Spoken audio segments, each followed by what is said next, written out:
Hi, everyone, and thank you for joining. We're going to give it about 2 more minutes so everyone can join, and then we'll get started. Thank you.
All right, well, hello, everyone, and thank you for joining us for today's webinar, which is part of the Vital Sites, the Journey to Marseille series presented by the IUCN and WCPA. I'm Rebecca Jablonski-Deal with the Pew Ocean Legacy Project at the Pew Charitable Trust. Just a few notes before we get started. This webinar is being recorded and will be made available on the Vital Sites website. Also, if you'd like to ask a question to one of our panelists, please type your question into the Q&A box. So we know the science behind marine protected areas has strongly demonstrated the benefits to biodiversity, leading the IUCN and an increasing number of countries to support a call to commit to protecting and conserving at least 30% of the ocean by 2030. That is only part of the story. Marine protected areas can also play a critical role in supporting local communities, both economically and socioculturally. As the world continues to respond to and look towards recovery from the COVID-19 pandemic, these aspects will be even more vital as we embark on a blue recovery. Today, we're going to explore the experience from 2 successful efforts in Palau and Easter Island and how working to protect ocean habitat also provided community benefits, as well as the evidence illustrating why protection and conservation coverage is key to a blue recovery. Now, to kick things off, before we meet our panelists, we have brief video remarks from Donna Bertarelli, the co-chair of the Bertarelli Foundation and a special advisor for the blue economy to UNCTAD.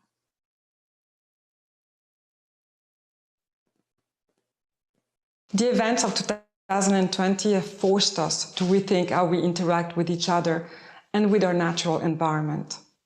We're learning hard lessons about what is truly important and how much of our environment is fragile and threatened by the impact of humanity's actions. Against this backdrop, and as we strive to recover and revive our economies, our global community has a chance to move forward in a more sustainable, inclusive, and resilient ways. My own backdrop today is a reminder of the vital place the ocean has in this equation. This beautiful fish was a gift from the Rapa Nui people of Easter Island to mark the creation of the Rapa Nui Marine Protected Area. Taken from a petroglyph found on the island, it symbolizes the need to protect both ocean life and the people who depend on it. The Rapa Nui MPA is about the size of France and was designated to prohibit industrial fishing while preserving traditional fishing for the islanders, securing their balance between ocean production and protection. So as we emerge from the COVID-19 crisis, we can embark on a global blue recovery by expanding this mission to balance production with protection. Together, we can stop the destruction of our blue planet, generate sustainable economic opportunities, and build resilient societies, not just in the short term, but for generations to come. We know that the oceans sustain all life on Earth. We keep learning more about the critical role the ocean plays in the mitigation of climate change, and how that role could be breaking down as the ocean grows warmer, more acidic, deoxygenated, and more stratified. So to keep our ocean productive, we must protect its ecosystems, from abundant coral reefs to the open waters of the high seas and the mysterious trenches miles below. And one of the best tools for sustaining a healthy ocean are marine protected areas, MPAs, but not just any MPAs. Although, confusingly, it has become a catch-all term, to provide the greatest benefits, an MPA must meet specific criteria. To clarify this, the IUCN MPA standard stresses that, first, their primary objective is biodiversity conservation, and second, industrial extractive activities are not permitted. Science clearly shows that fully or highly protected areas can enhance biodiversity, bolster fish stocks, and create tourism and other job opportunities. Which is why scientists and many across the conservation community are calling to protect at least 30% of the global ocean by 2030. And our call is being heard. Currently, 30 countries have committed to this target, and today we will hear stories from countries already taking action to make it a reality. But much more needs to be done. We have not even reached the 2020 goal of protecting 10% of the ocean. We have the mechanism to take bold steps today, from nations protecting their own EEZs to working as a global community to safeguard the high seas. When we look back in 10 years or even 50 years, many things will stand out about this year. But our failure to act must not be one of them. 2020 is not the year any of us hoped for, but this disruption can catalyze the deep changes we need. We must seize this opportunity to enact a blue recovery, to secure a future that is ecologically and economically robust. Our ocean depends on it, and therefore, so do we. Thank you. It is now my honor to introduce our panelists. First, we're going to hear from Dr. Rashid Smalia, who is a professor and director of the Fisheries Economics Research Unit at the University of British Columbia's Institute for the Oceans and Fisheries. Rashid specializes in, among many things, bioeconomics and marine ecosystem valuation. Rashid?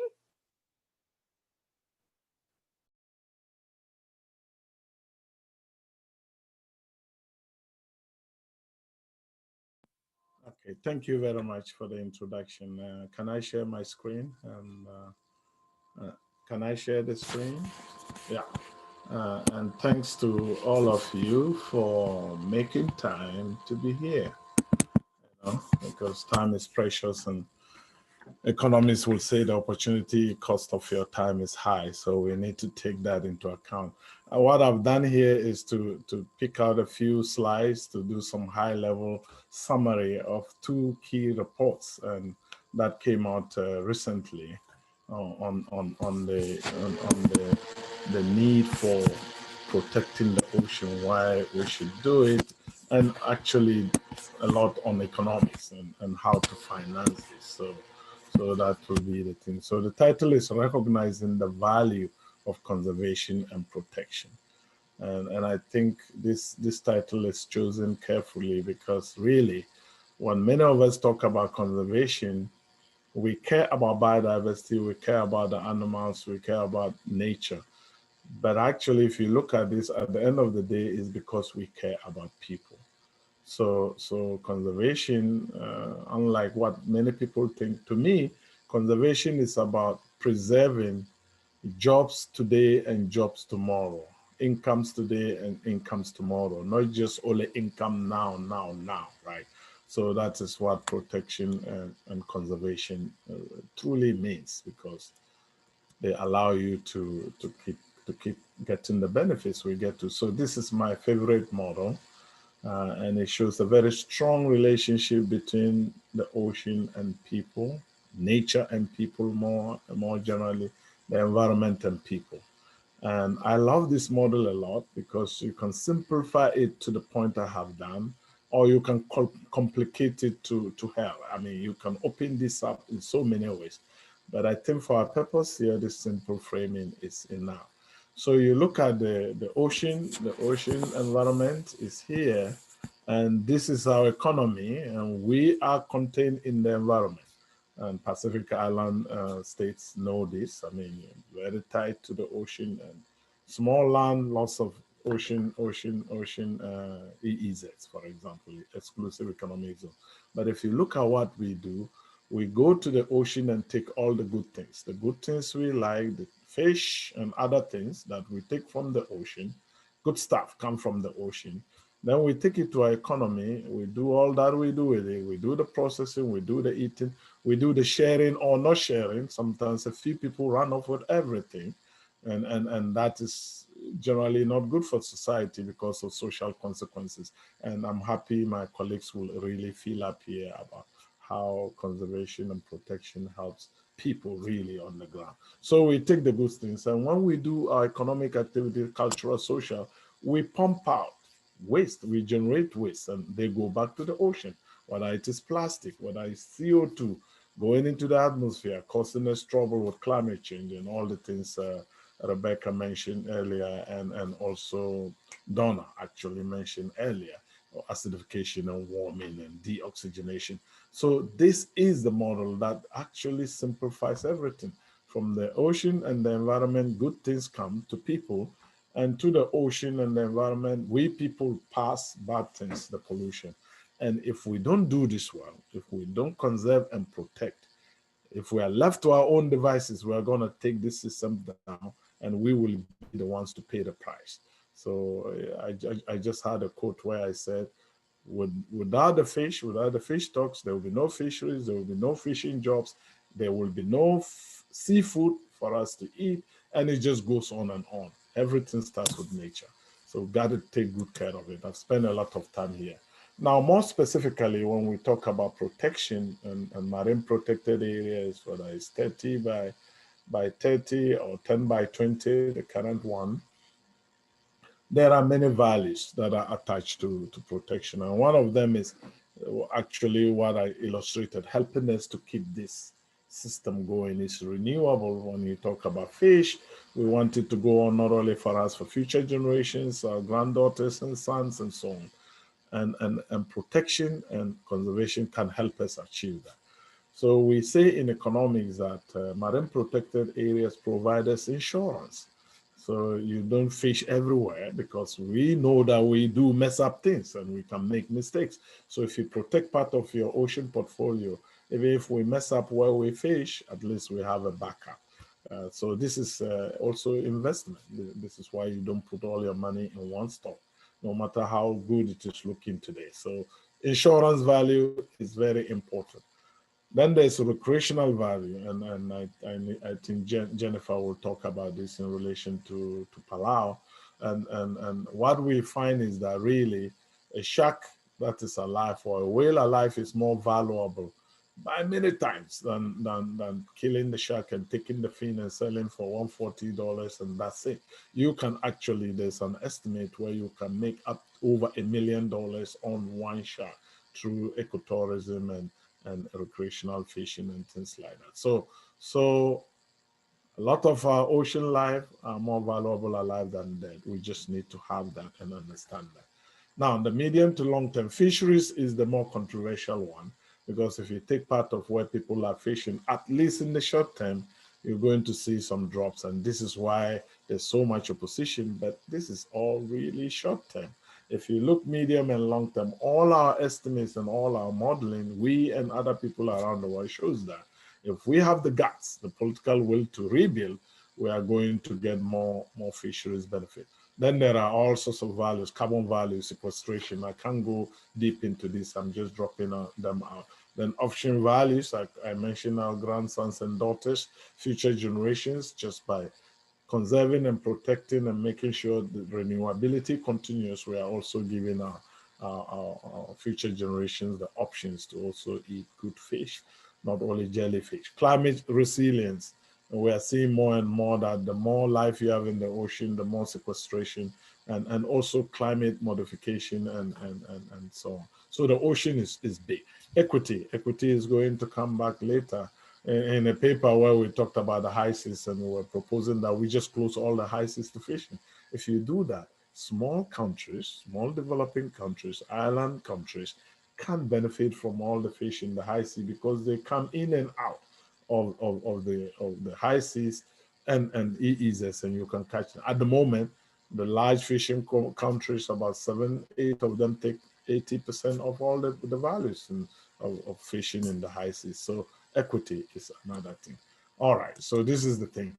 In terms of fisheries, the basic idea is that if you protect part of the ocean like the high seas, if you close it, with time you are going to have, so you have effective MPAs here, and you fish in your country waters and the high seas is closed.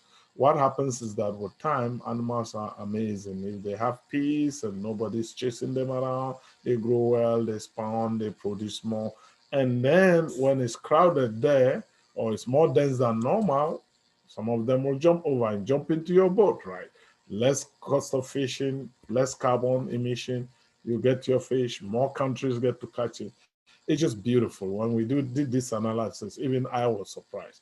Good for biodiversity, good for economics, and good socially, because the small countries can also get to catch this. So that's the benefit. So now we take all the knowledge we have on the economics of protection into this big study, which was published earlier this year by Waldron and a group of us. There were actually up to 100 scientists who team up to do this. So it's a big study, and it's not only ocean, it's also land. And this is the basic model we use to do the analysis. And this is cost-benefit analysis in a very broad sense. You see, there are only 3 small equations, but I tell you, this is not easy to do in practice. The first equation is you have to count all the benefits of protection or conservation, year in, year out into the future. That is V1, V2, V3, until VT. Then you have to count the cost, okay? If you protect some in the short term, you may have to catch less fish. So you count all that. And then you find the difference and you discount, get your net present value in economics. And then you are able to talk about the value of protection, whether it is through recreational fishing, as I said, through the insurance value, the catch value in the medium and long term. All those values is what we are capturing in these equations. And then we are able to come up with some cool numbers for you. So here are some of the key results we got. If we look at what it will take to protect 30% of the ocean by 2030, fortunately about 30 countries have already bought into this, which means that they see the value, as we have seen in this analysis. What the first thing we found is that actually achieving that is quite affordable globally. And I think by country too, you can do this analysis and find out. And what we find is that we actually need 0.16, less than 0.5% of the global GDP to be able to implement this, you know? So the cost is reasonable. I like to joke that 3 families in the world could pay for this, and we can all protect and define and take care of the fishes who may have to be reduce fishing. So 140 billion a year is actually peanuts in terms of the global GDP. The second thing we found is that it's actually good investment. For every dollar you use in protecting and conserving our oceans and the land also, we get $5 back. So it's 1:5. Tell me that's a good investment any way you look at it. So that's the other one. And what we also found is that there is a lot of public funds, even private funds, that are currently spent on the ocean and the environment at large that are really used to undermine the sustainability of the ocean, and therefore the sustainability of our social, cultural, and economic systems. When we could use these funds actually to support nature and people. For example, we estimate about $35 billion that is given by governments around the world to the fishing sector. This is 30, 35, 40% of the gross revenue of the industry. Just think about that. If somebody is paying you 30% of your gross revenue, my God, even if you're making losses, you will keep fishing, right? That's the thing. And this is the fishing side. Oil and gas, the OECD estimates that $4.7 trillion a year is what our government pump into a sector that is really causing so much pain in terms of fueling climate change and all that comes with it. How about we convert this money? So there is money in the system to actually do this job and help people and nature. So the implication is that this is affordable, it's good investment. There is already a lot of money that is not used properly, which if we can redirect can really help us do this work and therefore boost the global economy as we do that. So increase long-term funding. We need long-term funding to do this because even when you create the marine protected area, that's not the end of it. You need the maintenance. You have to keep it going. You have to make it not a paper park that is really protected. So we need funding. And we talked about that. Like I said, this funding can come from government, from even businesses, right? Those that are environmentally conscious, from philanthropists, even individuals. So there are many sources that we can tap in order to really implement this. Now, going to talk about financing the ocean economy as a whole. This is a report we did for the high-level panel for sustainable ocean economy, put together by the Prime Minister of Norway plus 13 other sitting heads of states from all over the world who commissioned this work. So me and 22 other of my co-authors actually did this work. It was just published in October 22nd, and I just give you some of the highlights very quickly. I know time is a precious commodity. The ocean is a cornerstone of the global economy, contributing trillions each year. Currently, estimate is $1.5 trillion from ocean-connected activities. That's a lot, and the OECD projects this can double in the next 10 years to about 3 trillion. So there is big, but at the moment there's very little investment money, financing money that goes into this. This needs to increase. We could find only about 1% of the value that we take from the ocean that is put back there to conserve and protect, which is, you would see that this is really, really low. And with climate change and the pollution, plastic and other marine debris, overfishing, there's mounting pressure on the ocean, which means we need to really work harder to be able to protect it. And you cannot do much in the modern world without the funding.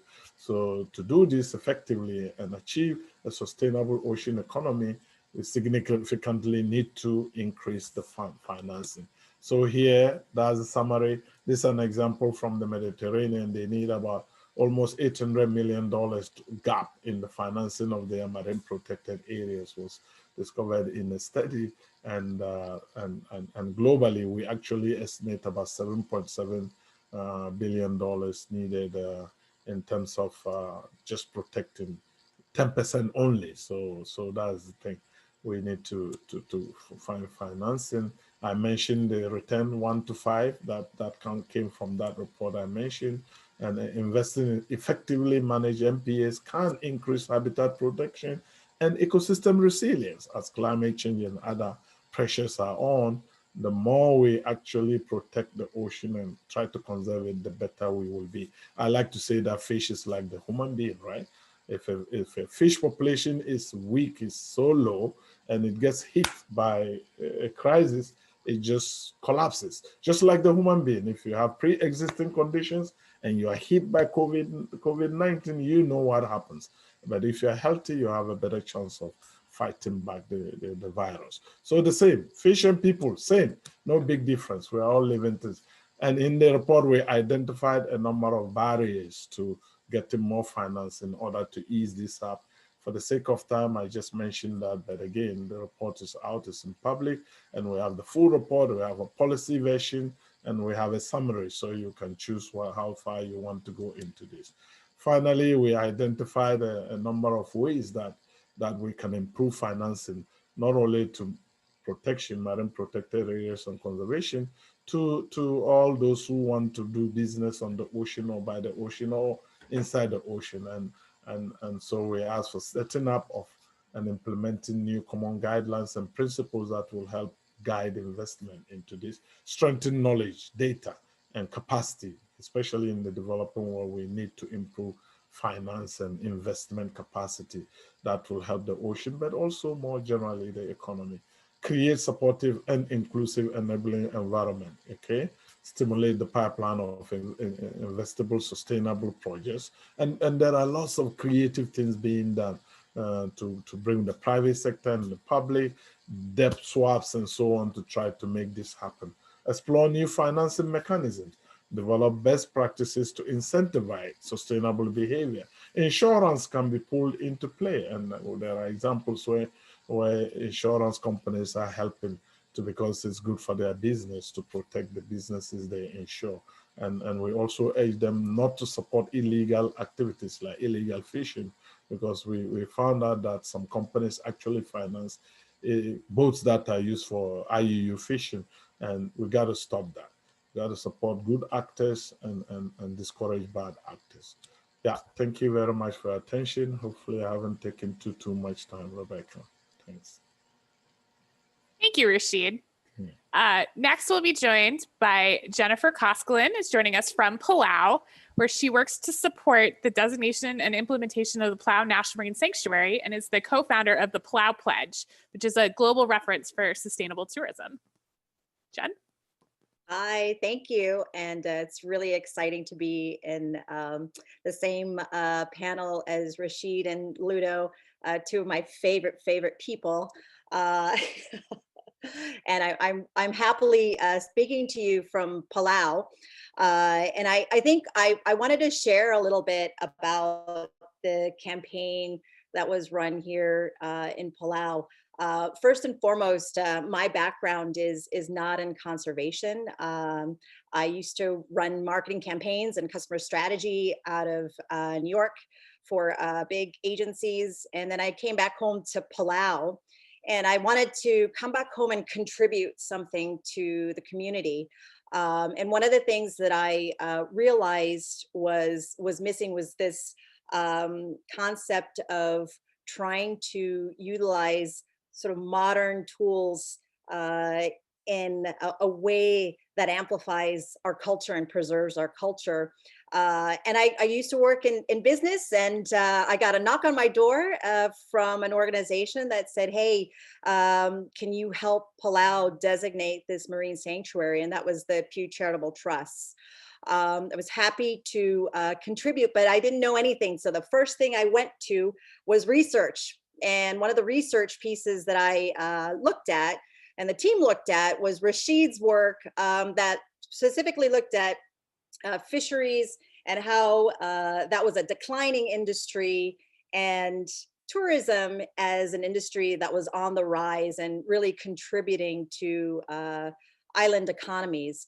And at the time, the tourism sector here in Palau, and the tourism sector continues to think this way, is how do we protect the tourism asset? How do we protect the Rock Islands, Southern Lagoons? How do we make sure that when a visitor comes to Palau, they see a space that's flourishing and meets their expectations? So for us, that was an important economic preservation initiative.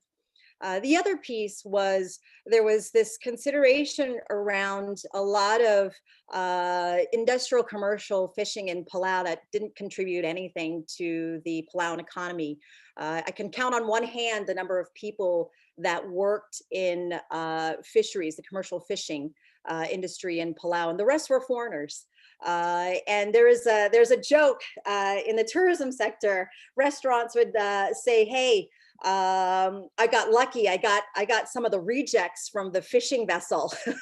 So we'll have nice fresh sashimi at our bar or at our restaurant, because most of that fish was transshipped outside of Palau, or it was put on airplanes and loaded up and sent to Japan or Taiwan or Korea. So we didn't get easy access to those fish. And then the president, with his vision, came back to us and said, look, we have to protect this tourism asset. And the best thing that we have, the best tool that we have, is our own customs and our own traditions. there's something called a bull, and that's our translation to what the Palau National Marine Sanctuary is in English.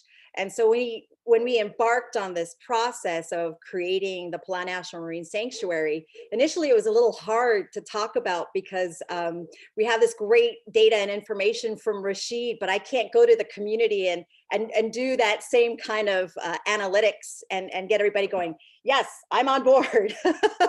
We had to find a way to make it relevant to the local people. And traditionally, the term bull is the term used by chiefs. And those chiefs are have it as a toolkit.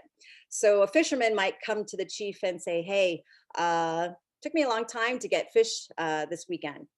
And then maybe a few weeks later, he'll come back and say, hey, I had to go really far out to go fishing this time. And so the chief is starting to think about, okay, how can I help in this exercise? And when you say we're going to put a bull on something, it means that you're going to put a moratorium on it. And then it becomes every single person's responsibility in that village to take action. We don't need police officers. We don't need court lawsuits, etc. You just know that when your chief has told you that there's a moratorium on an activity, whether it's fishing or a curfew. In my case, when I was a kid, they had a curfew, 9 o'clock. You got to be home by 9 o'clock. That's it. And everybody knew that Ibadul put out that bull. And it becomes everybody's responsibility to police. Well, as soon as we said this marine sanctuary legislation is really, it's just the bull, every single person, every Palauan began to understand exactly what we're talking about because it's part of culture. We already practice these initiatives because that's how we've survived on an island. At the peak of our population, Palau had over 75,000 people. And how do 75,000 people manage their resources? Well, the chief would be able to designate spaces that could be used, designate spaces that needed to be laid fallow, and that includes both the land as well as the ocean. So this concept is not a new concept. It's a survival tool in many regards for us, and it is part and parcel of our culture.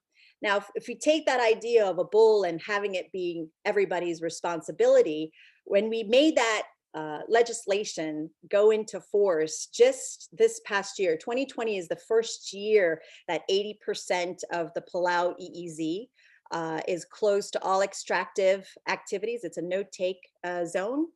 It really highlighted a couple of things. One, that tourism asset was supported by this national marine sanctuary. Before the designation, we went back to science. We went back to what we know in marketing and communications is what does the consumer want in the tourism space? Well, in the tourism space, there's a growing and now amplified group of people who want to support destinations that are also very focused on conservation, very focused on sustainability.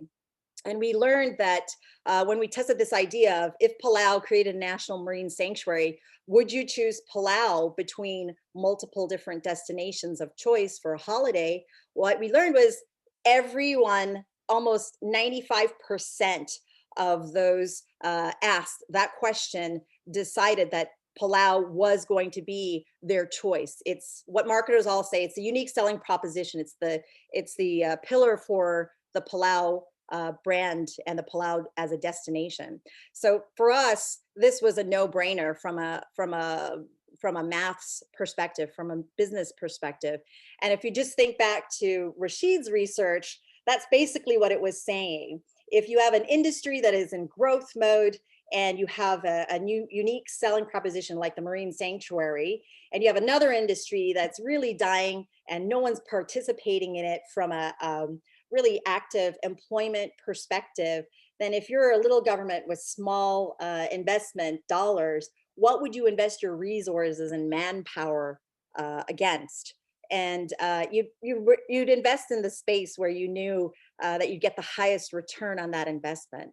So I feel like Rashid and I should probably get together and write up an editorial piece of some sort, because it's really come full circle. And all of this rides on the experience and support of our chiefs in Palau. Raklai, High Chief Raklai, for supporting it and being there at all the different times where the community needed to hear from someone of leadership who was supporting the concept, being open to utilizing it as also a stepping stone to protect that tourism asset. And that tourism asset, we have to really understand, it's not just the place, it's not just the beautiful rock islands. It's also making sure that I'm preserving my culture. And that's, I think, one of the things that's been particularly helpful in terms of getting support from fishermen, because the fishermen here, they have their own tricks as to how to catch the fish. They have their own tricks and institutional knowledge from their grandparents and their great-grandparents that have been passed on from generation to generation. And in those instances, that's all driven by our culture. That learning is from our culture. And preserving that culture, preserving our language is so critical to making sure that Palauans continue to survive. So if we were to take it back to sort of the very academic perspective, it's conservation with development outcomes. I think that is the one message, if I were sort of to leave everyone with something to think about. It's how do you take these unconventional partnerships? I have a marketing background. My colleague, who co-founder of Palau Pledge, was the brand manager for Pantene. These are all very different backgrounds. We came together and said, look, we also want to contribute to conservation of not only place, but people. And how to do that? Can we help you by amplifying your message and making that idea of a bullet? It's everybody's responsibility, an action point. And that's how the Palau Pledge was created. So every visitor that comes to Palau gets stamped in their passport a pledge that they will act kindly and mindfully, not only to the space, but also to the people. And so we're really pleased that it's been able to take off, but we also ask that this is in line with 30 by 30.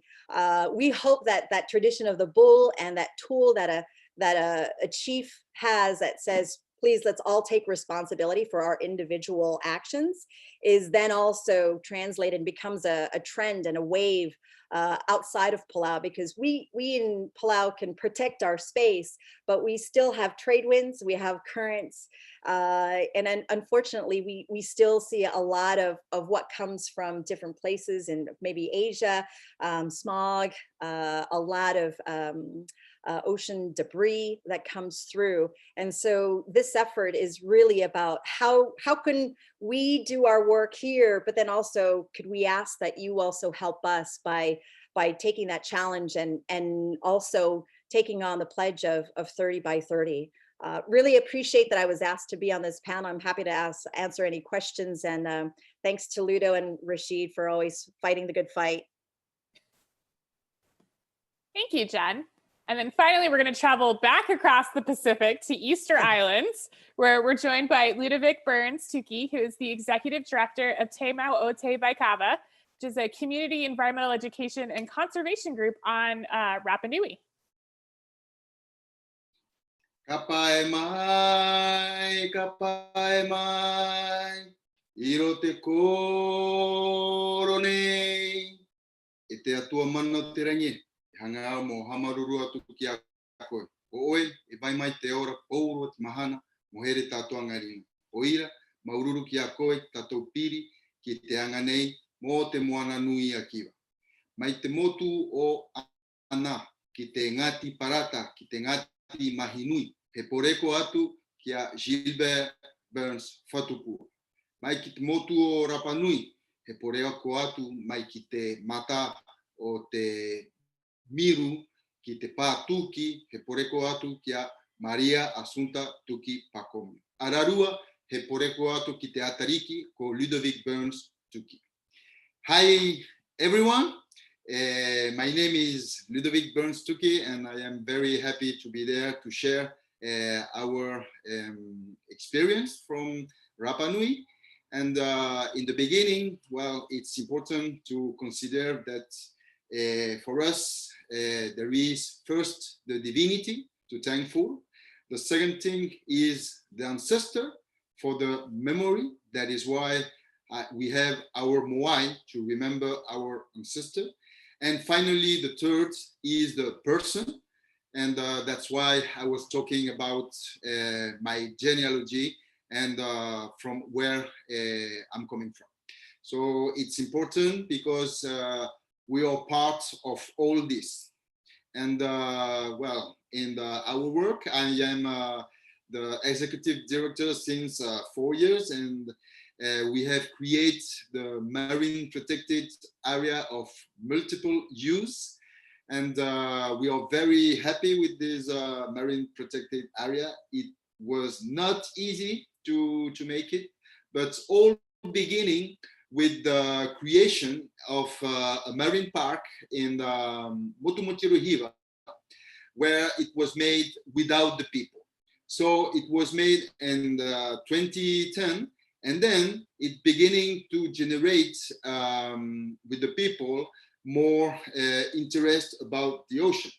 With this, what we made in 2014, we make a big meeting where more than 300 people, local people, participated to say what they are going to do with our ocean, with our heritage. And so from this meeting, born 5 conclusions. The first one is that it was important to get back the ancestral law, like the tapu, like the rahul.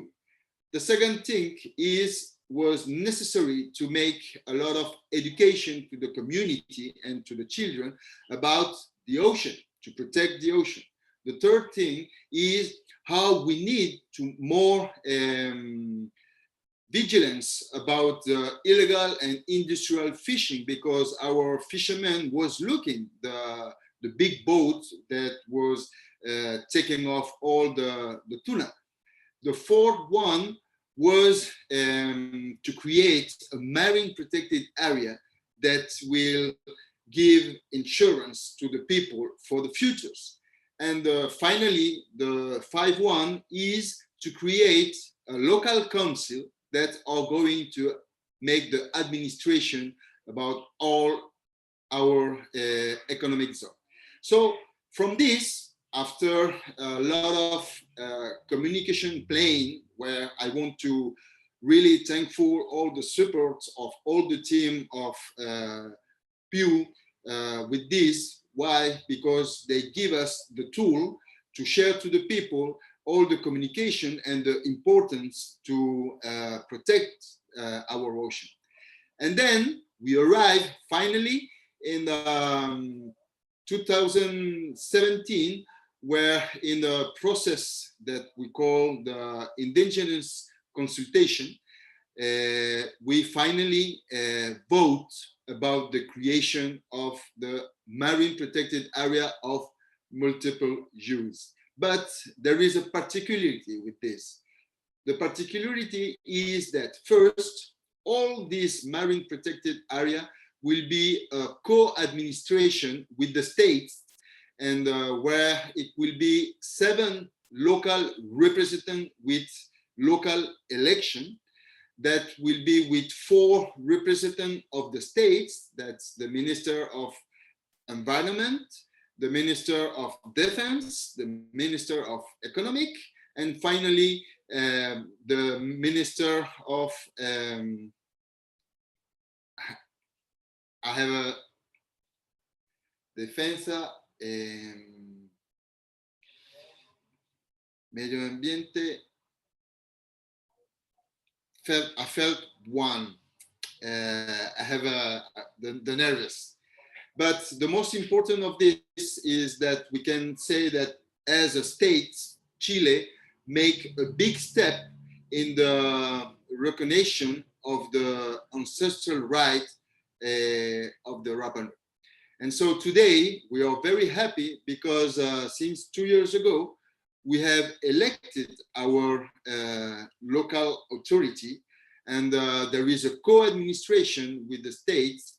And now we are building the administration plan for all the marine protected area of Easter Island, where we are going to co-administration the two areas, the marine park and the multiple use marine protected area. That is important, that represents 720,000 kilometers square of ocean. And we are very happy with this because this is a way to be sure that our ocean, for our culture, for our heritage as an island, are connected.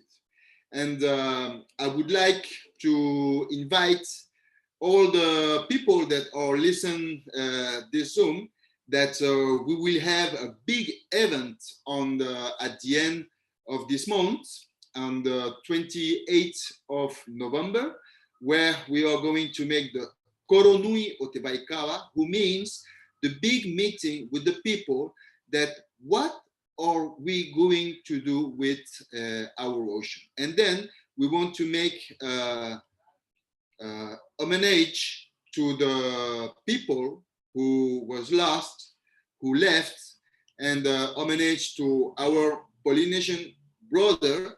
And we want to send a message from the local council to the world that it's important to protect 30% of our ocean in 2030. This is our message because this year we declare the year of the coral. So the coral as a vulnerable ecosystem, we want to send this message. So we are going to invite to participate in this event where our local music is going to sing for all the world and for this message to protect 30% of the ocean. So maururu kia korua, thank you very much to be there. It's an honor for me. Thank you, Ludo. So I think we're just going to jump right in with some questions. And just as a reminder to our audience, if you have any questions, please keep putting them into the Q&A panel. My first question is, the push for a new target to protect 30% of the ocean is largely playing out on sort of the international level. But should other stakeholders and decision makers like local communities and advocates or business leaders and local government officials care about this target? And how can an international target really help support the national and local efforts for ocean protection, like from Palau or Easter Islands?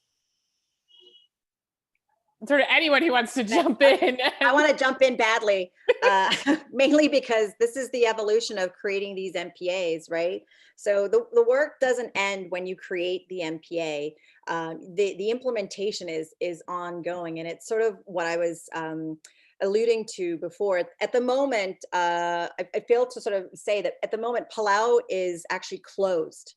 So there are no flights in and out. We haven't had the last visitors, the last tourists left Palau back in March. And we've had planes come in and take out labor who lost their jobs because there's no tourism flights coming into Palau. So I just want to kind of set the playing field. There's no COVID in Palau. And one of the excellent things about that is that everybody's literally seeing what happens when there's not the volume of fishing, because that all stopped January 1st, 2020, and not the volume of tourists. So we're getting two great lessons in this exercise in one. People are seeing that the fisheries, the commercial fisheries was causing issue for the tourism sector, just from the way it processes things, but also the extraction of the sites, the impacts at the sites. And then the second is the visitors not being here. They're seeing how the place, when it's not stressed, they can see how it can literally recover. I live right on the water here, and I can see the difference. I can see the difference in terms of the animals coming through. So those are very specific, good examples.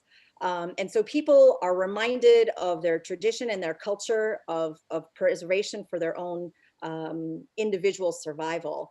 Now, the other thing that they're seeing is they're getting a chance to go out to the Rock Islands, and they're seeing all this waste and all of this garbage coming in from other places. And if we don't have a mechanism with which to call out, making sure that people are not, other countries are not putting into the ocean what then comes to me, it's not just one big giant disposal, that becomes problematic for us here. And one of the most important cultural traditions in Palau is, we'll frankly let you do whatever you want if you're a guest here. If I went to a village and I'm a guest, we are over accommodating. We'll let you do whatever you want until it does harm to somebody else. If it's doing harm to someone else, then we will activate our chief, we will activate our traditions, our tools to communicate to you in a way. And I think this is true of across the Pacific and these Pacific islands. We all have that same understanding. While Ludo is Polynesian, I'm Micronesian, but we all have the same understanding that what I do may affect you, and I need to be responsible for that. And 30 by 30, frankly, is the modern sort of legal means for applying those traditions, and it's absolutely needed, or the work that we do here in the end doesn't generate the outcomes that we really need. Yeah. Can I just follow up very quickly? Yeah. Please. So from the question, I was thinking one aspect of it is the relationship between global activities and national ones, right? And I think it's very interesting how they work. You know, a lot of what you see at the global level usually is started by a country or a group of countries, and then it's pushed up, and then it becomes a global thing. And then once it becomes a global thing, it becomes a nice target and standard that activists can use at home to push their countries. You see, the world, you've signed on this, so do it, right? So I see a very nice dynamic between the two, that local can generate it, and then it can also feed back to nature and make things better. And I find that quite interesting and fascinating, actually. Well, from me, I would like to give a message, and this is something that perhaps is time to change the concept. We need to protect, yes, we need to make conservation, but I would like to change the world of protection, conservation, because we are human. Just remember the nature. The nature is older than us. And I think that the world that is important to remember is respect, reciprocity, to remember that what I'm going to do is what I'm going to receive. And all this, the protection is not to get prohibition or allowed, is to remember the respect, to finally arrive to the balance between nature, human, tradition in the same heart. That's great. Thank you. And then a sort of a follow-up from one of our participants is sort of within communities, how do you deal with people who are making the same decision, maybe are more concerned with fish yields than protection and conservation? Sort of how, you know, even on a local level or a national level, how do you have those conversations? And this is, I think this when you made your comment, Ludovic, and it's a great comment. Respect is a nice starting point. I tell people my first encounter, but I had to be older to really reflect back. My first encounter with environmental sensibility was actually from my grandfather. And how did that happen? When we're young, we're running around, we're jumping and throwing ball and knocking things down. And this old man will say, "You guys, why are you jumping up and down on Mother Earth so hard? You should behave as if the earth feels pain when you deal with it." You get it. And for me, that is environmental sensitivity. Just because you can bang on the ground, you shouldn't do it, right? You should think. So there is a lot of that. Now, linking to the question, your follow-up is that the issues we have is that some of us do this and some of us don't. And those who don't impact us. And this is the point I think, Jen, you were talking. Palau can do everything right. The ocean doesn't stop in Palau. Even Palau is not an island. You connect to the rest of it. So the thing is, how do you take this respect and all the traditional good stuff that can help us and strengthen it when you deal with those who break this kind of traditional rules of respect? Yes. This is where And, economics comes in. This is where law comes in, right? Yeah, and the yield conversation is, we are in implementation mode here in Palau.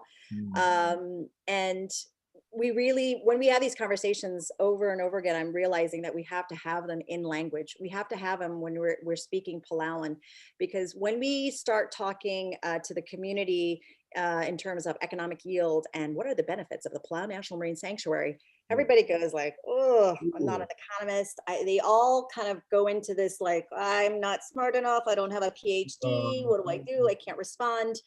And then the only thing I can react to is, well, I didn't get any money from it. What is my personal direct benefit? And the conversation changes completely to something very formal and appropriate for that massive corporation that's doing the longline fishing or purse seining and their financial analysts. That's great for them, but it's not effective in terms of engaging the community. You have to talk to them at the place where they're at.